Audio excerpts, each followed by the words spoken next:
Deus disse a Moisés: diga ao povo de Israel que voltem e acampem diante de Pi-Hairot, entre Migdol e o mar. Faraó pensará que vocês estão perdidos no deserto, e eu endurecerei o coração dele para que persiga vocês. Assim eu serei glorificado através de Faraó e de todo o seu exército, e os egípcios saberão que eu sou o Senhor. Faraó preparou seu carro de guerra e levou todo o seu exército, 600 carros escolhidos, cavalos, cavaleiros e tropas. Os egípcios perseguiram os israelitas e os alcançaram acampados à beira do mar, perto de Pi-Hairot, diante de Baal-Zefon. Quando os israelitas viram os egípcios chegando, ficaram com muito medo e clamaram ao Senhor por ajuda. E disseram a Moisés: não havia túmulos no Egito? Por que você nos trouxe para o deserto para morrermos? Moisés respondeu: não temam, fiquem firmes e vejam o livramento que o Senhor fará por vocês hoje. Os egípcios que vocês veem hoje, nunca mais os verão.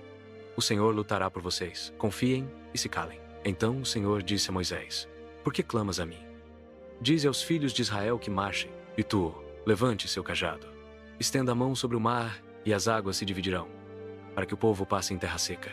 Eu endurecerei o coração dos egípcios, e eles vão entrar atrás de vocês. Assim serei glorificado em Faraó. O anjo de Deus que ia na frente do povo foi para trás deles. A coluna de nuvem também se moveu para trás. De um lado, a nuvem trouxe escuridão.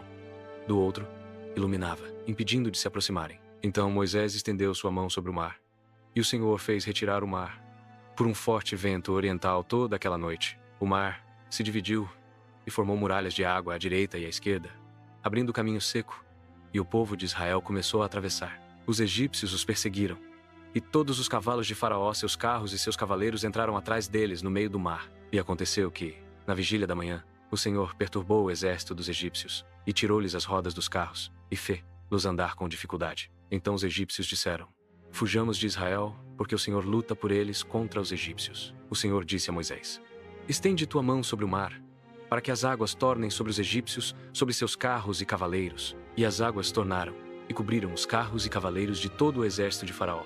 Não sobreviveu um só deles. Quando não houver saída, Deus é seu caminho. Confie nele mesmo quando tudo parecer impossível. Acompanhe a jornada de Êxodo, e a cada novo capítulo descubra o poder da libertação. Deixe nos comentários o que mais te tocou neste trecho da Bíblia.